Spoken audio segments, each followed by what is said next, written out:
Hello student, class 9 NCERT की series को आगे बढ़ाते हुए हम बात करेंगे कि पॉलिनॉमियल्स में हमने क्या क्या किया था। ठीक है, हमने पॉलिनॉमियल्स में क्या क्या देखा था और किस तरीके से पॉलिनॉमियल्स के चैप्टर के टॉपिक थे।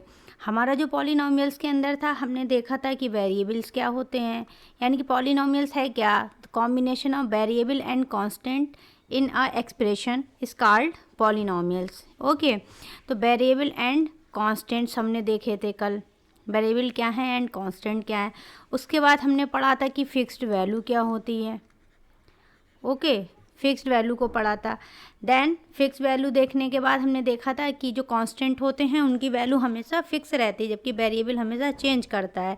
इसके बाद हमने पढ़ा था कि अलजेब्रिक इक्वेशन क्या होती हैं, अलजेब्रिक इक्वेशन क्या होती है ना। इसके बाद हमने पढ़ा था एग्जैक्ट पॉलिनॉमियल्स की डेफिनेशन, पॉलिनॉमियल्स क्या है और कैसे ये यूज़ होता है। देन इसके बाद हमने पढ़ा था general form of polynomials, general form of polynomials.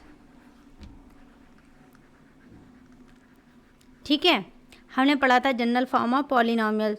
इसके अंदर हमने पढ़ा था कि जनरल फॉर्म में पॉलिनॉमियल्स को क्या क्या बोलते हैं, है ना, यानी कि पॉलिनॉमियल्स को जनरल फॉर्म में हम सिर्फ पीएक्स कहते हैं। इसके बाद हमने देखा था कि जो टाइप्स ऑफ पॉलिनॉमियल्स होते हैं वो कितने होते हैं, यानी कि types of polynomials. Types of polynomials में हमने कौन कौन से पढ़े थे। एक number of term on the basis of number of term पे पढ़े थे। ठीक है, और दूसरा पढ़ा था on the basis of degree. ठीक है, जो हमने नंबर ऑफ टर्म से पढ़े थे वो भी हमारे 3 थे। कौन कौन से थे, एक मोनोमियल पढ़ा था, सेकंड हमने पढ़ा था बाइनोमियल एंड थर्ड हमने पढ़ा था ट्राइनोमियल। ओके, मोनोमियल में जो इक्वेशन होती हैं वो इस टाइप की होती है, नियर अबाउट 6x y, यानी कि सिंगल टर्म जिसमें हो। बाइनोमियल जिसमें 2 टर्म हो, 6x प्लस का 2 and dash dash dash. Trinomial जो थर्ड टर्म कंसीडर की हो, 3x प्लस का y प्लस का z। Now degree, types of polynomials in degree, इसमें भी हमने 3 टाइप के पढ़ा था। First one is linear polynomial. Linear polynomial हमारे कैसे होते हैं, जैसे x प्लस का 2, 2x प्लस का 3 एंड डैश डैश डैश। इसके बाद हमने पढ़ा था क्वाड्रेटिक पॉलिनोमियल। इसमें हमने क्या क्या पढ़ा था, इसमें देखा था 3x स्क्वायर, 3x² प्लस का 2x प्लस का 3 and dash dash dash. And इसके बाद हमने पढ़ा था क्यूबिक पॉलिनॉमियल, जिसमें वेरिएबल की पावर थर्ड लगी हो। ठीक है, x की पावर q या 3x की पावर 3 प्लस का 4x² प्लस का 2x प्लस का 2 and dash dash dash. Okay, इसके बाद जो हमने नेक्स्ट देखा था वो हमारा था कांस्टेंट पॉलिनॉमियल और ज़ीरो पॉलिनॉमियल। कांस्टेंट पॉलिनॉमियल को हमने पढ़ा था। देन हमने पढ़ा था वैल्यू ऑफ पॉलिनॉमियल। क्या करते थे हम वैल्यू ऑफ पॉलिनॉमियल में, at x equals to 0 is obtained by putting x equals to 0 in px and is denoted by pa, यानी कि जो x की वैल्यू हो, जो गिवन हो, उसको हम इक्वेशन में पुट करके px की वैल्यू निकाल देते थे, वही हमारा वैल्यू ऑफ पॉलिनॉमियल हो जाता था। इसके बाद हमने पढ़ा था find the value of each of the following polynomial at the indicated values of variables के अकॉर्डिंग जो भी वैल्यू इंडिकेटेड होती थी उनको हम फाइंड आउट करके देते थे। देन इसके बाद हमने पढ़ा था कि ज़ीरोज़ ऑफ पॉलिनॉमियल्स क्या, यानी कि जिन पॉलिनॉमियल्स को सॉल्व करने पे हमें रिजल्ट में 0 मिले वो ज़ीरोज़ ऑफ पॉलिनॉमियल कहलाती हैं। इसके अकॉर्डिंग ही हमने और सारा डिटेल में क्वेश्चंस इसमें करे थे। कुछ क्वेश्चंस हमने घर के लिए भी दिए थे। ठीक है, px equals to x² x equals to 0, जैसे px इक्वल्स टू lx प्लस का m, where x equals to minus का m अपॉन l. तो put the value x in here and find the value of px. This is called zero to polynomial. Okay, now next move to question. कल हमने जो पढ़ा था वो था हमारा 1 0 ऑफ क्वाड्रेटिक पॉलिनोमियल px. यहाँ पे हमें पता करके बताना था कि px जो हमारी इक्वेशन दी हुई है उसमें वेरिएबल k की वैल्यू को हम कैसे निकालेंगे. यहाँ तक हमारा हो गया था. Now moving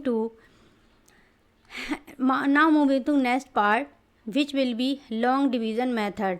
okay, in long division method how we solve polynomial. हम कैसे पॉलिनोमियल्स को लॉन्ग डिवीज़न मेथड के थ्रू सॉल्व करेंगे. अभी हमारा लॉन्ग डिवीज़न मेथड क्या होता है. लॉन्ग डिवीज़न मेथड आपने पढ़ा होगा 6 से लेके 8th तक. ठीक है, 9th में इसका कुछ इम्पॉर्टेंट रोल और हो जाता है. जैसे इसमें क्वेश्चन इस टाइप का आता है, find the reminder when 3x की पावर 3 प्लस का 4x स्क्वायर माइनस का 8x प्लस का 5 इज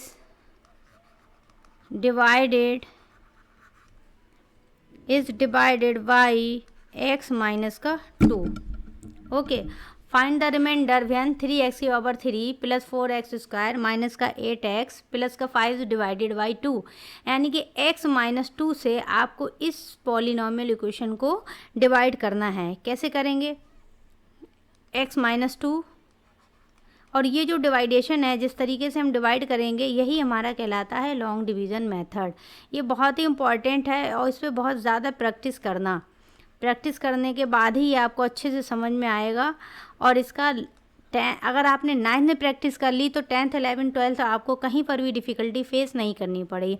लॉन्ग डिवीज़न मेथड क्या होता है, यानी कि यहाँ पर जो टर्म है उनसे हम इस टर्म को चेक करेंगे. अब ये देखिए, जैसे हम पहले जनरली डिवाइड करते थे, जैसे 2 से 4 को डिवाइड करना है तो हम डायरेक्ट दे देते थे 2 2 जा 4. ठीक है, और एक चीज़ और समझो, ये जो होता है वो हमारा होता है डिवाइज़र. यानी कि जिससे हम डिवाइड करते हैं उसको हम बोलते हैं डिवाइज़र, और जिसको डिवाइड किया जाता है वो होता है हमारा डिविडेंट. और जो हमारा रिज़ल्ट आता है उसको हम बोलते हैं क्वोशिएंट.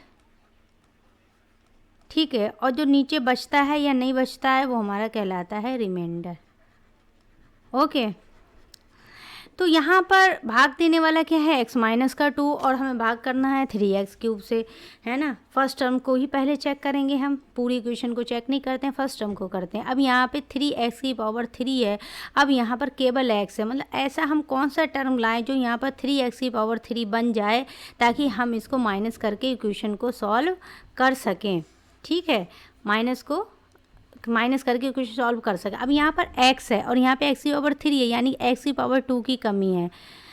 फिर यहाँ पर केवल x है, यहाँ पर 3 भी है, तो यानी कि अगर हम यहाँ पर मल्टीप्लाई 3x की पावर 2 से करें, यानी कि 3x की पावर 2 की मल्टीप्लाई x माइनस 2 टर्म से करने पर हमें यहाँ पर रिज़ल्ट मिलेगा. अब 3x स्क्वायर की जब मल्टीप्लाई x से करेंगे तो ये हो जाएगा 3x की पावर 3. अब प्लस यहाँ पर है, ये माइनस है तो प्लस माइनस माइनस. अब ये हो जाएगा 2 3 जा 6x का स्क्वायर. अब ये देखिए, ये भी प्लस है, ये भी प्लस है, कट नहीं सकता. यहाँ पर माइनस करेंगे, यहाँ पर माइनस करेंगे. अब देखो, यहाँ पर जब माइनस किया तो ये दोनों टर्म कट गए, है ना. अब ये माइनस का हो गया, ये प्लस का हो गया, तो माइनस के ज़्यादा है तो माइनस का बचेगा, प्लस माइनस माइनस, ये हो जाएगा 2x स्क्वायर. अब आप नेक्स्ट टर्म यहाँ पर उतारेंगे, 8x जो बचा है वो आएगा माइनस का 8x. अब देखिए, अब यहाँ पर 2x स्क्वायर, अब यहाँ पर केवल x है, यानी ऐसे कौन से नंबर से हम मल्टीप्लाई करें जो 2x स्क्वायर हो जाए. तो जाहिर है हम यहाँ पर मल्टीप्लाई किससे करेंगे, प्लस के 2x से. अब 2x मल्टीप्लाई x, ये हो जाएगा 2x स्क्वायर और प्लस माइनस माइनस, और ये हो जाएगा 2 2 जा 4x.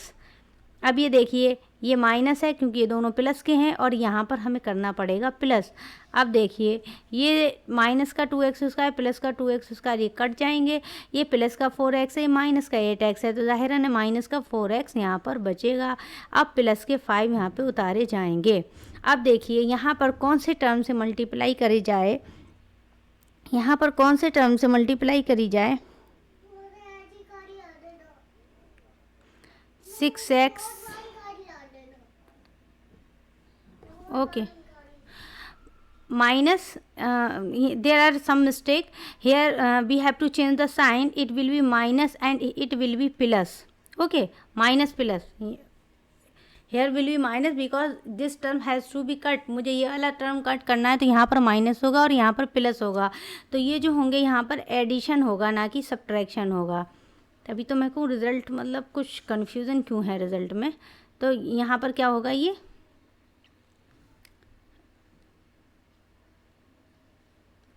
यहाँ पर होगा ये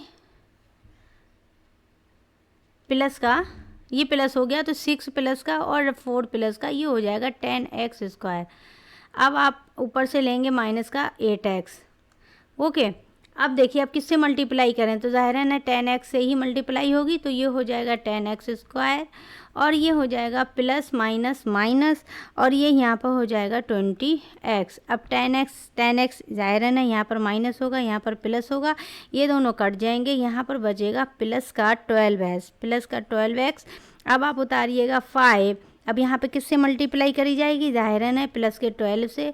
अब ये हो जाएगा 12x माइनस का 5, क्या बचा 12x माइनस का 12 2 जा 24, माइनस का 24, ओके। अब माइनस ये हो गया प्लस, ये दोनों कट गए, यहाँ पर रिमाइंडर हमारा आया 29। ये होता है हमारा, यही हमारा क्वेश्चन था कि फाइंड द रिमाइंडर, तो यहाँ पर रिमाइंडर हमारा क्या आया, रिमाइंडर आया है हमारा 29। कैसे सॉल्व करा, लॉन्ग डिवीज़न मेथड से, यही हमारा मेथड कहलाता है लॉन्ग डिवीज़न मेथड। इस मेथड में क्या करते हैं, यानी कि जो हमारा डिवाइज़र दिया होगा, डिवाइज़र है ये x-2 और हमको डिवाइड करना है अपने डिविडेंड को। डिविडेंड हमारा था 3x³ प्लस का 4x² माइनस का 8x प्लस का 5। बस एक एक टर्म को चेक करते जाना, आगे बढ़ते जाना है। सबसे पहले देखना यहाँ 3x³ है, यहाँ पर केवल x है, तो ऐसे कौन से टर्म से मल्टीप्लाई करें कि 3x³ हो जाए, तो जाहिर है हमें 2x² से मल्टीप्लाई करना पड़ेगी, है ना, नहीं 3x² से मल्टीप्लाई करना पड़ेगी। 3x² इंटू x, ये हो जाएगा हमारा 3x³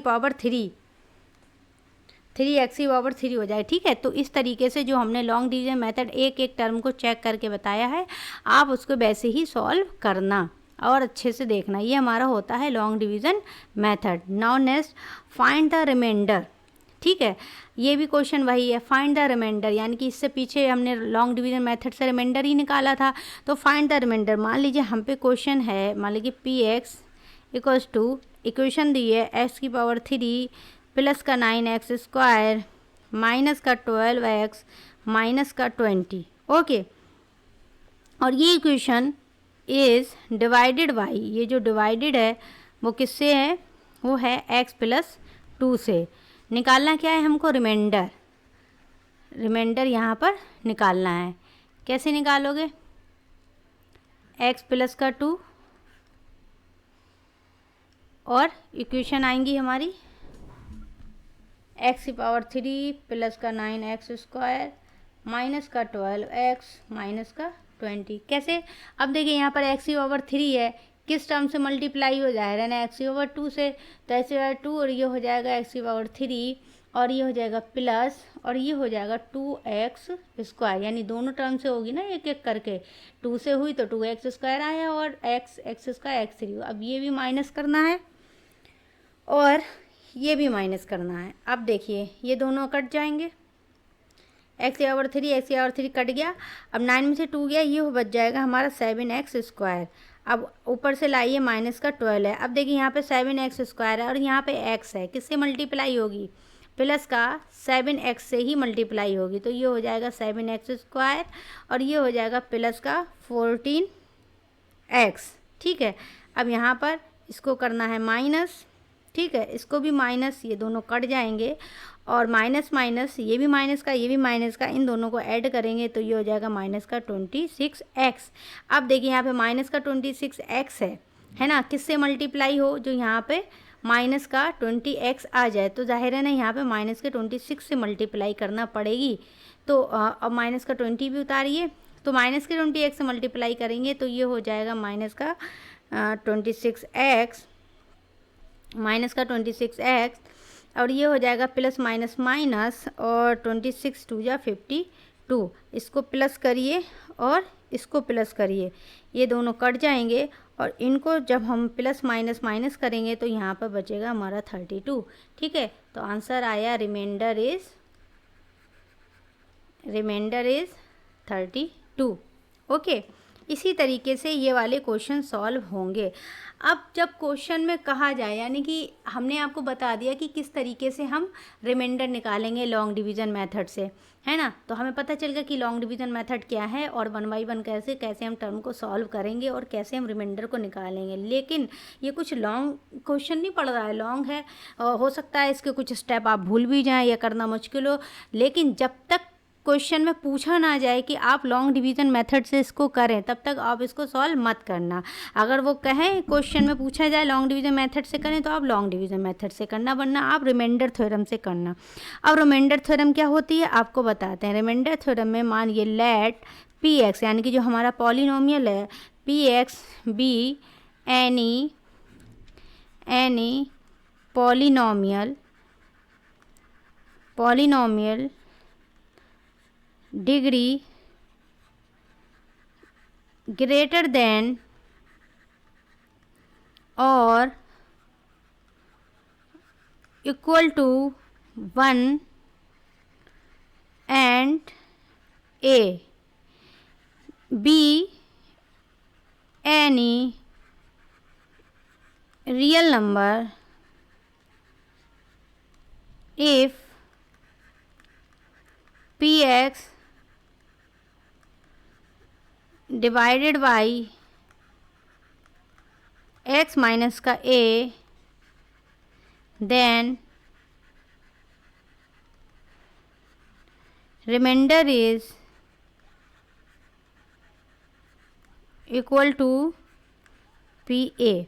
ओके, यानी कि P X divided by x minus का a, इफ़ x माइनस का a equals to 0 then x equals to 0।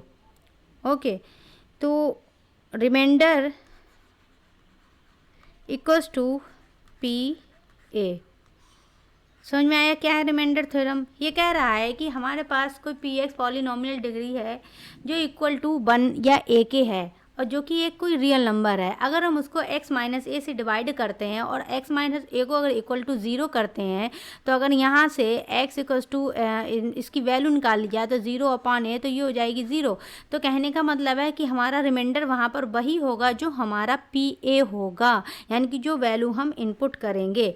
जैसे एक एग्ज़ाम्पल लेते हैं, इसके लिए एग्ज़ाम्पल के साथ हम समझते हैं। मान लीजिए एक पी एक्स इक्वेशन है टी की पावर 3 माइनस का टी स्क्वायर प्लस का 2t माइनस का 4 is divided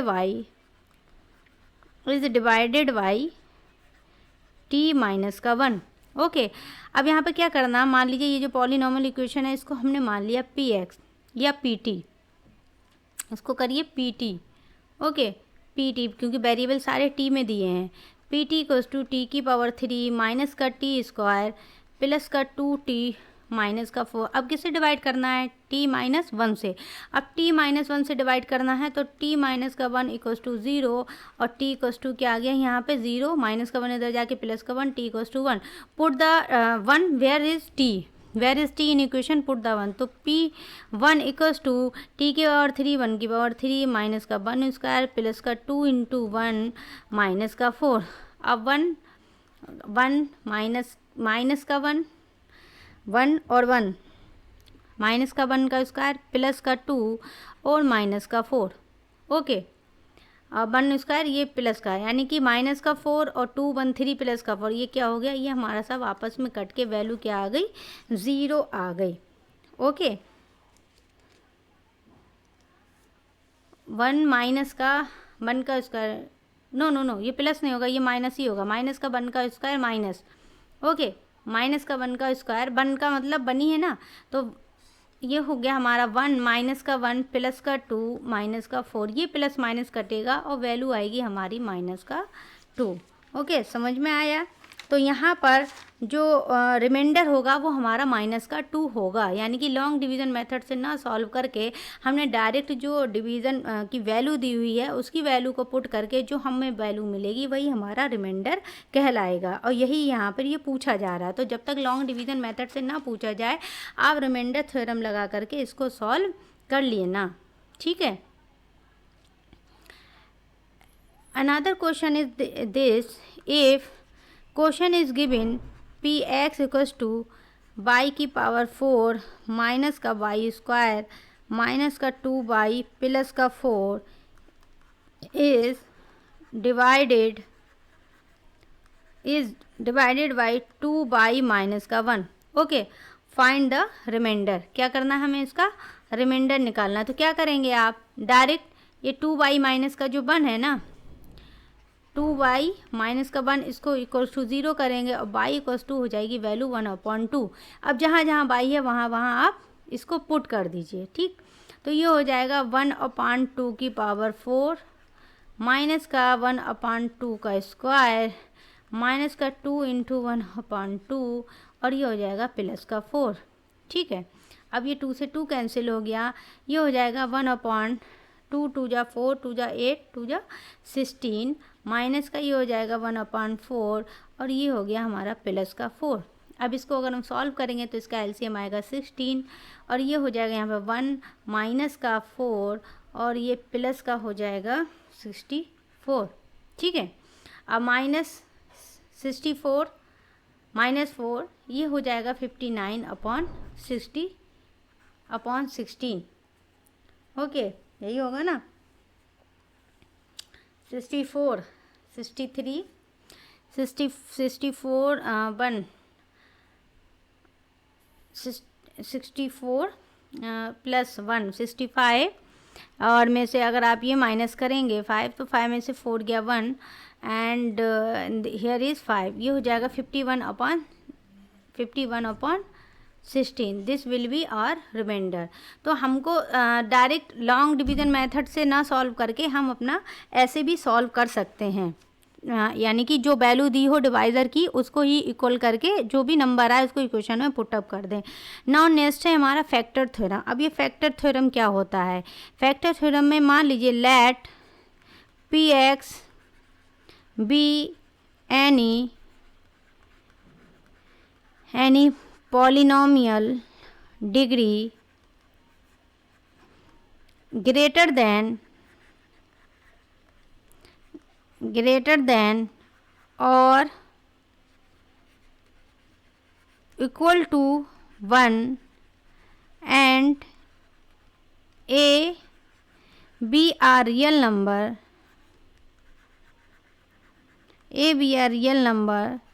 such that pa equals to 0, then x minus का a is a factor of px. Conversely if x minus का a is a factor of px, then pa equals to 0।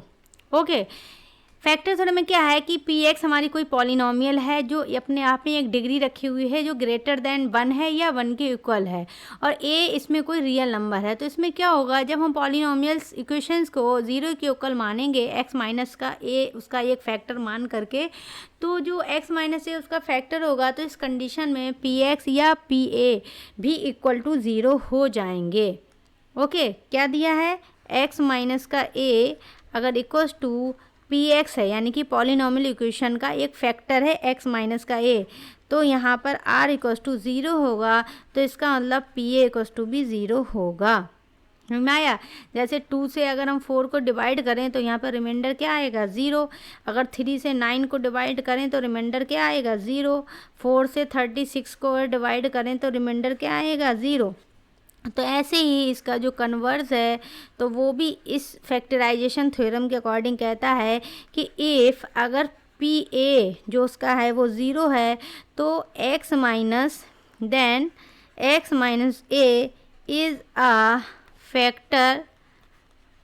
Factor of P X. यानी कि कहने का general मतलब सिर्फ ये है कि जो हमारी पी एक्स इक्वेशन दी हुई है जनरल फॉर्म में, एक्स की पावर 2, 3 या किसी भी फॉर्म में दी हुई है, उसका मान लीजिए एक फैक्टर एक्स माइनस ए करके दिया है, तो इस x की वैल्यू यहाँ पर निकाल करके इस पॉलिनॉमियल इक्वेशन में पुट करने पर अगर उसका रिमाइंडर ज़ीरो आता है तो ये कंफर्म हो जाता है कि x माइनस ए इस पॉलिनॉमियल इक्वेशन का एक फैक्टर है। समझ में आया? दोबारा समझ लो फैक्टर थ्योरम हमारी क्या कह रही है। फैक्टर तो बहुत ही इम्पॉर्टेंट पार्ट है ये। आपको एनसीईआरटी करने के बाद में आरडी शर्मा से इसकी बहुत ज़्यादा प्रैक्टिस करनी पड़ेगी, तब जाके कहीं फैक्टराइजेशन बहुत अच्छे से आएगा।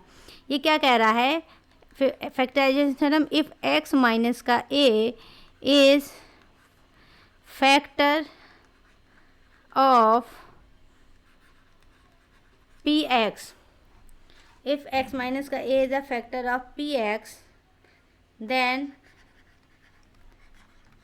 pa equals to 0। ठीक। दूसरा, if pa equals to 0 then x minus का a is factor of px। समझ गए ना कि कोई इक्वेशन है पॉलिनॉमियल की, उसमें अगर कोई उसका एक फैक्टर दिया है और उस फैक्टर को सॉल्व करने पर अगर उस पॉलिनॉमियल की वैल्यू ज़ीरो आ रही है तो ये प्रूफ हो जाता है कि x माइनस ए इसका एक फैक्टर है। और वैसे ही अगर वो फैक्टर रखने पर पी ए कस टू वैल्यू ज़ीरो होती है पॉलिनॉमियल्स की, तो इससे ये भी प्रूफ होता है कि x माइनस ए इसका एक फैक्टर है। यानी कि जब x माइनस ए उसका फैक्टर है तो पी ए ज़ीरो होगा, और दूसरी कंडीशन में जब पी ए ज़ीरो है तो जाहिर है x माइनस ए उसका एक फैक्टर होगा। जैसे अगर हम क्वेश्चन लें, एग्जामाइन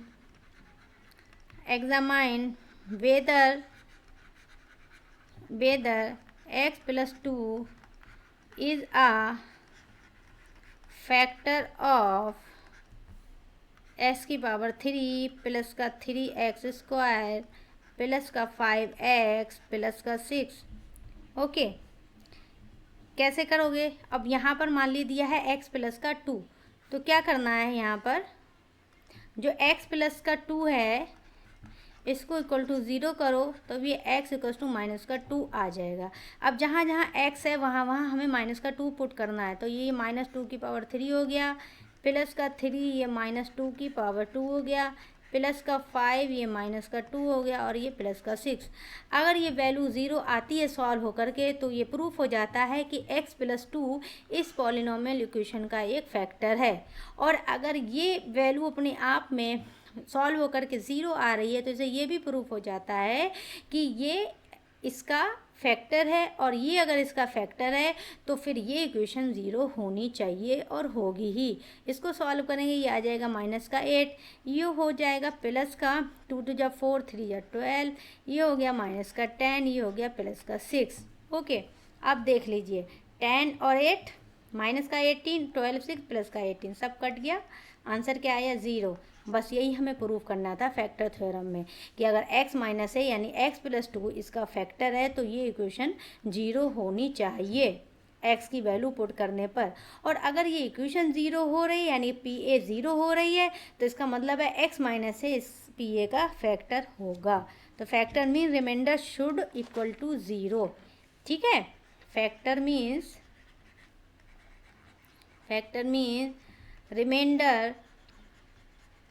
remainder should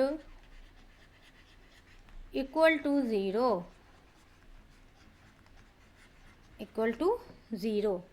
ओके, ये हो गया हमारा फैक्टर थ्योरम।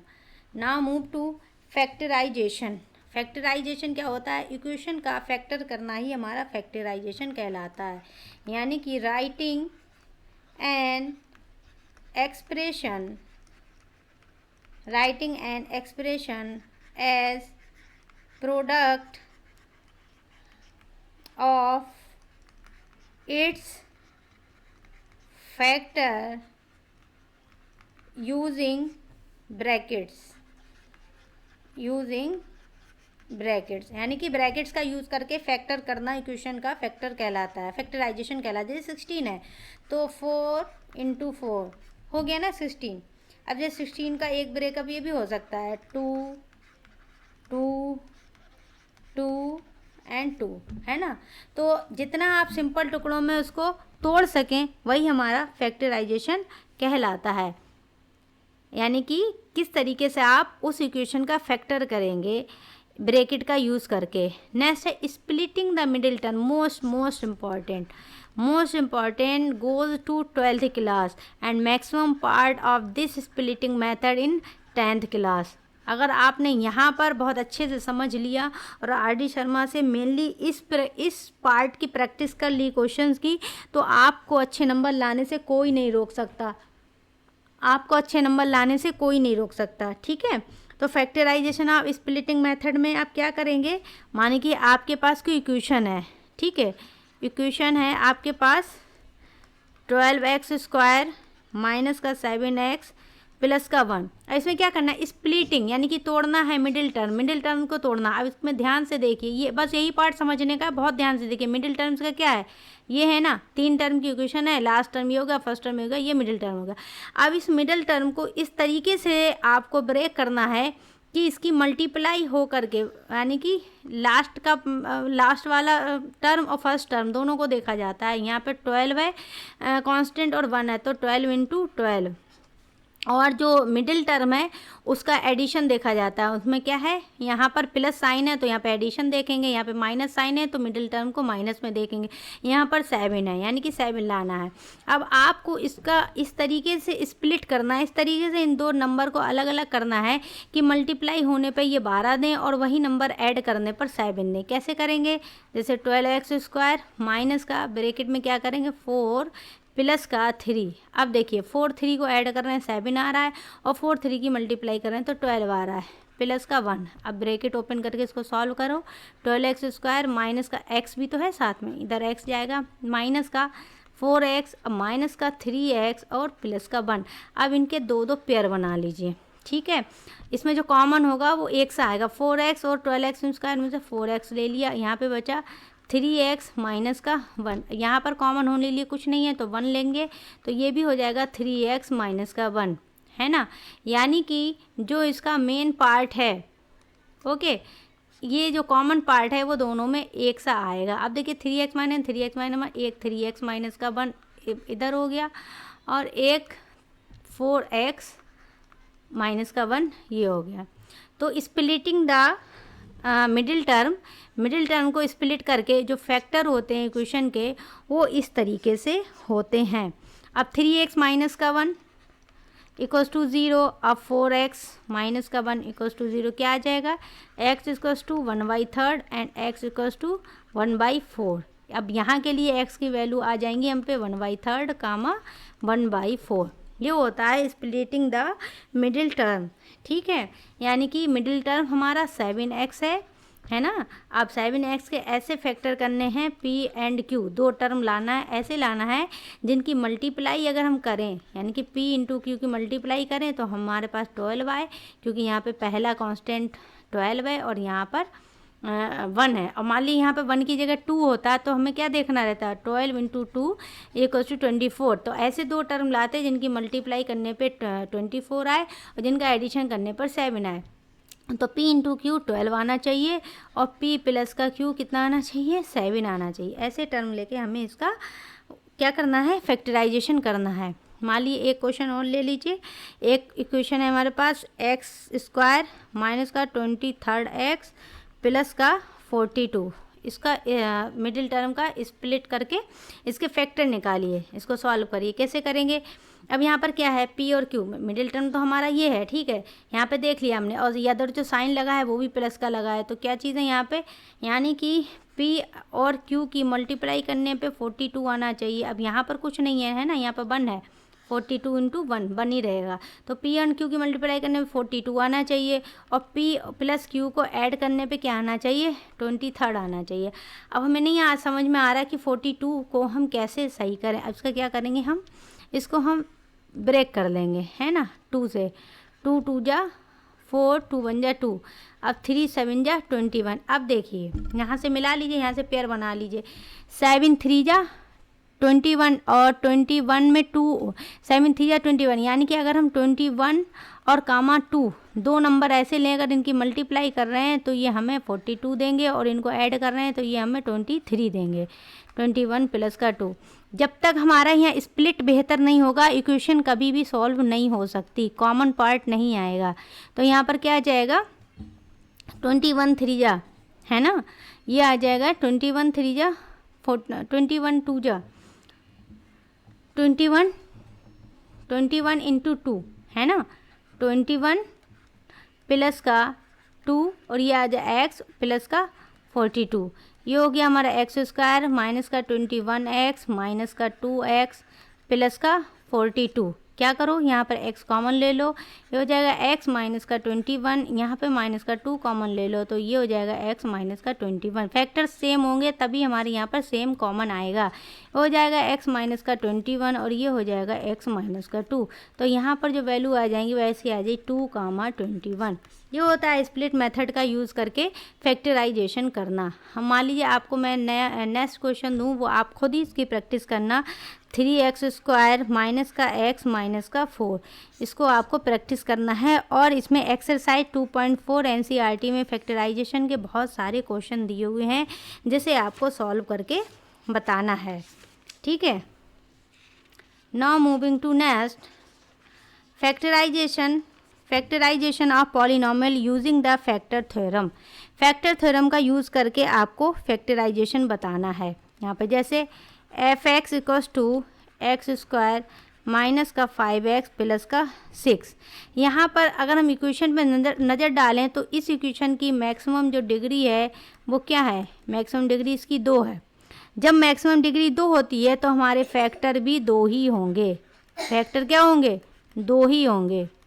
एक हमने मान लिया x माइनस का a और एक हमने मान लिया x माइनस का b, ठीक है। कैसे करते हैं factorisation of polynomial using factor theorem में, कैसे करते हैं, एक एग्जांपल के थ्रू अच्छे से समझोगे। एग्जांपल लिया, मान लो हमने इक्वेशन ले ली x³ प्लस का 2x स्क्वायर माइनस का x माइनस का 2 using the factor theorem, using the factor theorem, ठीक है। फैक्टर थ्योरम का यूज़ करके हमें ये सॉल्व करके दिखानी है। तो यहाँ पर मैक्सिमम डिग्री क्या है, मैक्सिमम डिग्री 3 है। तो जब 3 है तो जाहिरन है कि इसके जो फैक्टर भी होंगे वो भी हमारे 3 ही होंगे, है ना, फैक्टर भी हमारे 3 होंगे। अब यहाँ पर हमने लास्ट कांस्टेंट टर्म देखा। फैक्टर थ्योरम का यूज़ करके जो हम फैक्टर करते हैं तो लास्ट टर्म देखते हैं। लास्ट टर्म हमारा क्या है, 2 है, ठीक है। लास्ट टर्म हमारा 2 है, यानी कि 2। तो 2 को हम कैसे फैक्टर कर सकते हैं, एक इसका +1 होगा, एक इसका -1 होगा, एक इसका प्लस का 2 होगा और एक इसका माइनस का 2 होगा। मतलब 2 को इतने ही तरीक़ों से लिखा जा सकता है, इससे ज़्यादा तरीके नहीं लिखे जा सकते। अब px इक्वल्स टू जो हमारी इक्वेशन है वह x³ प्लस का 2x स्क्वायर माइनस का x माइनस का 2 है। ओके एक बार हम यहाँ पे पुट x इक्वल्स टू 1 करके देख लेते हैं। x इक्वल्स टू 1 करेंगे तो p1 इक्वल्स टू 1³ प्लस का 2 इंटू 1 स्क्वायर माइनस का 1 माइनस का 2, ये हो जाएगा 1 प्लस का होगा 2 माइनस का 1 माइनस का 2, यानी कि ये वैल्यू आ गई हमारी 0। तो 1 एक इक्वेशन का इसका फैक्टर है, ठीक है, यानी कि p1 यानी कि x माइनस का 1 इस इक्वेशन का एक फैक्टर है। ऐसे ही अब हम पुट करेंगे x इक्वल्स टू -1। अब -1 अगर हमने पुट किया तो ये हो जाएगा हमारा -1³ प्लस का 2 माइनस का 1 का स्क्वायर माइनस का 1 माइनस का 2, ये भी हो गया -1, ये हो गया प्लस का 2 माइनस का 1 माइनस का 2, ये भी वैल्यू आ गई हमारी, ये भी हमारी वैल्यू आ गई, ये भी वैल्यू हमारी 0 आ गई। तो यानी कि x + 1 भी हमारा एक फैक्टर है। ऐसे ही हम इसको चेक करेंगे x इक्वल्स टू पुट कर 2, जब हम